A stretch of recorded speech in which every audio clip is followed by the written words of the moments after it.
Does your character video look plain and lack that cool, evil, or supernatural style? Do not worry. In this CapCut tutorial for beginners, you will learn how to add glowing horns in CapCut Mobile with automatic body tracking. First, open your video project. Tap on Effects at the bottom toolbar, and then tap on Body Effects. Now, tap on the search bar, type horns, and select the glowing horns effect to place neon horns on your character.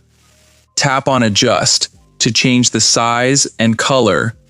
Select a vibrant neon color, like red or electric blue, to match your scene. Here is a secret pro tip. For high-quality CapCut video editing, glowing horns look fake in bright scenes.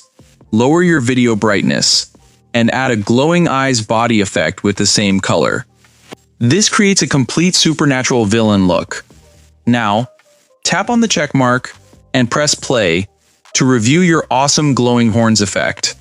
To continue learning from our full course, check the playlist link in the description below.